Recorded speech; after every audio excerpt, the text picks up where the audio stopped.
Israel के PM Benjamin Netanyahu आज की रात बहुत ज़्यादा तनाव में हैं। तेहरान से तेल अवीव तक मीटिंग हो रही है। इस बीच ईरान के सुप्रीम लीडर अली खामनेई ने ऐसा ऑर्डर दे दिया है कि नेतन्याहू के विरोधी भी बोल रहे हैं कि इजराइल में बगावत का वायरस फैल चुका है।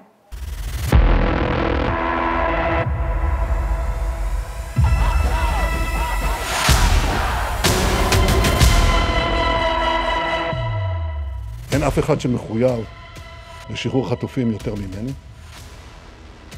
אין אף אחד שנלחם עבור שחרור חטופים, וגם נפצעתי בשחרור חטופים. אף אחד שלא ייתן לי, יטיף לי בעניין. इजराइल के राष्ट्रपति बेन्यामिन नेतन्याहू तमतमाए हुए हैं, गुस्से से भरे हैं। बंधक बनाए 6 इजरायलियों की मौत ने देश को झकझोर कर रख दिया है। हजारों लोग सड़क पर उतर आए।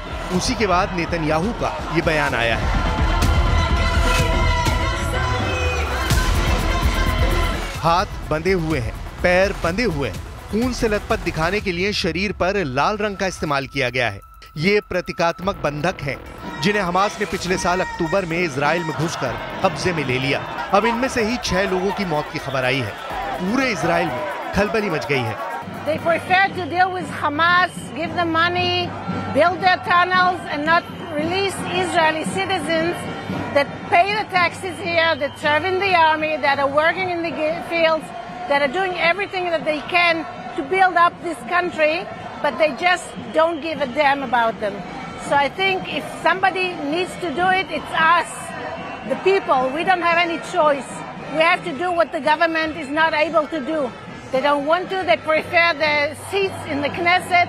They prefer the religious partners in the government. And they don't care about people that really live here and care about this country.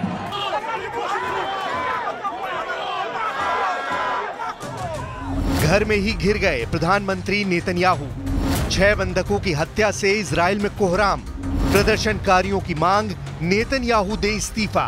ये पहली बार नहीं हुआ जब गाजा में आग उगलती इजराइल की तोपों की तरह ही इजराइल के भीतर लोग नेतन्याहू के खिलाफ आग उगलने लगे हैं। दोनों में फर्क बस इतना है कि गाजा में लाशें बिछ रही हैं और इजराइल में नेतन्याहू का इस्तीफा मांगा जा रहा है। 6 बंधकों के मृत पाए जाने के बाद इजराइल के हजारों लोग शोक में डूब गए। पीड़ित परिवारों और ज्यादातर लोगों ने प्रधानमंत्री नेतन्याहू को दोषी ठहराया और कहा कि लगभग 11 महीने पुराने युद्ध को समाप्त करने के लिए हमास के साथ समझौते के माध्यम से उन्हें जिंदा वापस लाया जा सकता था। who are alive and survived the agony of staying in Hamas captivity has lost their lives because the government can't make up her mind. And it seems like they forgot the Israeli ethics. That means mutual dependence on each other, mutual reliance on each other. Israel के सबसे बड़े व्यापार संघ Histadrut ने सोमवार को आम हड़ताल का आह्वान किया था, जो युद्ध की शुरुआत के बाद पहली हड़ताल थी। इसका मकसद बैंकिंग, स्वास्थ्य सेवा और देश के मुख्य एयरपोर्ट सहित अर्थव्यवस्था के प्रमुख क्षेत्रों को बंद करना या बाधित करना था। नेतन्याहू इस प्रदर्शन से बौखलाए दिखे। नेतन्याहू मानकर चल रहे थे कि उनकी हमास के खिलाफ जंग की रणनीति सही ट्रैक पर है।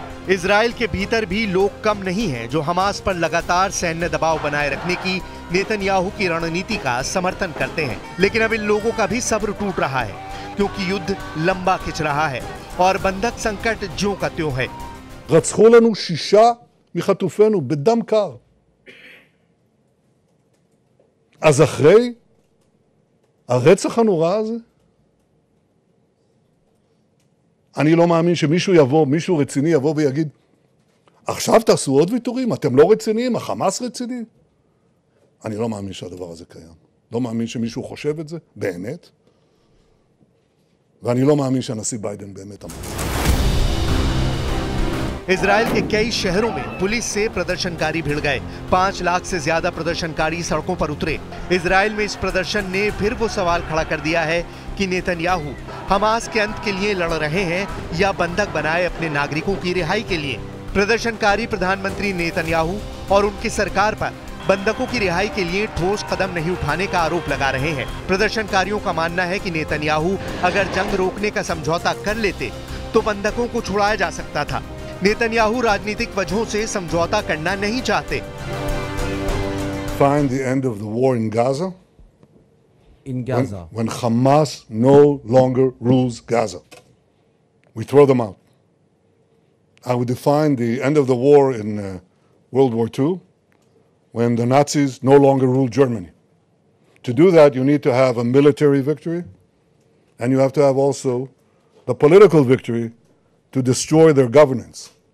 We're out to destroy the military capabilities of Hamas and the governing capabilities of Hamas, and we're well on our way to achieving both. That is total victory. गजा में इजरायली बंधकों के शव मिलने के बाद हमास ने इजराइल के लिए चेतावनी जारी की है। हमास ने कहा कि अगर इजराइल की सेना ने उन पर दबाव बनाना बंद नहीं किया तो वो बंधकों को ताबूतों में रखकर इजराइल भेजेंगे। हमास ने धमकी देते हुए कहा कि इसके लिए वो अपने लड़ाकों को आदेश भी दे चुका है। अल जजीरा की रिपोर्ट के मुताबिक कासिम ब्रिगेड के प्रवक्ता अबू उबैदा ने कहा कि अगर इजराइल के प्रधानमंत्री नेतन्याहू बिना समझौते के सैन्य दबाव बनाकर बंधकों को छुड़ाने की कोशिश करेंगे तो हम उन्हें ताबूत में रखकर लौटाएंगे।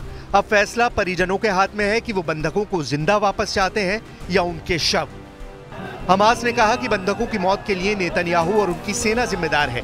31 अगस्त को इजराइल को गजा में हमास की सुरंगों में 6 बंधकों के शव मिले थे। इजरायली सेना IDF ने बताया कि सैनिकों के वहां पहुंचने से कुछ देर पहले ही हमास ने इन बंधकों को बर्बरता के साथ मार डाला। इजरायली डिफेंस फोर्स के मुताबिक उन्हें इलाके में 6 बंधकों के मौजूद होने की खबर मिली थी। इस वजह से सेना बहुत ही सतर्कता के साथ आगे बढ़ रही थी। इस बीच उन्हें हमास की एक सुरंग का पता चला। यहाँ छानबीन के दौरान बंधकों के शव बरामद हुए। हमास ने इजराइल के कुल 251 नागरिकों को बंधक बनाया था। इनमें से 97 अब भी हमास की कैद में है। 105 बंधकों को पिछले साल नवंबर में हुए सीज फायर में रिहा कर दिया गया था। वहीं करीब 33 लोगों की मौत हो चुकी है। नेतन्याहू अपनी जनता से माफी मांग रहे हैं कि वो बंधकों को बचा नहीं पाए, लेकिन नेतन्याहू के दिमाग में इस वक्त हमास को खौलते कड़ाही में तलने वाला प्लान भी चल रहा है। नेतन्याहू पहले भी कह चुके हैं कि जब तक हमास के अंतिम आतंकी का खात्मा नहीं हो जाता वो जंग नहीं रोकने वाले। लेकिन 11 महीनों के युद्ध में हमास तबाह जरूर हो रहा है पर घुटने टेकने के लिए मजबूर नहीं हो रहा। अब तक जिन बंधकों की रिहाई के नाम पर इजराइल ने गजा पर हमला किया उन बंधकों को ही हमास मौत के घाट उतार रहा है। 6 बंधकों की हत्या की खबर उस वक्त आई है जब नेतन्याहू गजा में इजरायली बंधकों की जान बचाने की बजाय गजा और मिस्र के बीच सीमा पर रणनीतिक गलियारे पर इजरायली सैनिकों को बनाए रखने को प्राथमिकता देने का फैसला किया। फिलाडेल्फी कॉरिडोर पर इजरायली सैनिकों की मौजूदगी बनाए रखने के नेतन्याहू और रक्षा मंत्री योव गैलेंट के बीच वाक युद्ध छिड़ गया था। फिलाडेल्फिया कॉरिडोर एक संकरी भूमि पट्टी का इजरायली कोड नाम है जिसकी लंबाई 14 किलोमीटर है जो गजा पट्टी और मिस्र के बीच की सीमा पर स्थित है। 2005 में गजा पट्टी से इजराइल के एक तरफा अलगाव के बाद मिस्र के साथ फिलाडेल्फी समझौता संपन्न हुआ जिसने मिस्र को मिस्र की ओर से सीमा पर गश्त करने के लिए मार्ग पर 750 सीमा रक्षकों को तैनात करने का अधिकार दिया। हमास के लिए फिलाडेल्फी कॉरिडोर एक महत्वपूर्ण सप्लाई लाइन है। इसकी नीचे की सुरंगों का उपयोग हथियार, ईंधन, भोजन और दूसरी जरूरी आपूर्ति लाने के लिए किया जाता है जो गजा में इसके सैन्य अभियानों और नागरिक शासन दोनों को बनाए रखते हैं। ये तस्करी नेटवर्क हमास को इजरायली नाकाबंदी को बाईपास करने में मदद करता है जो गजा में माल की आवाजाही को प्रतिबंधित करता है। नेतन्याहू अब आगे क्या करते हैं इस पर पूरी दुनिया की नजर है क्योंकि हमास अब भी पूरे ताव से नेतन्याहू को आंखें ही नहीं दिखा रहा बल्कि इजरायली नागरिकों को मौत की नींद भी सुला रहा है।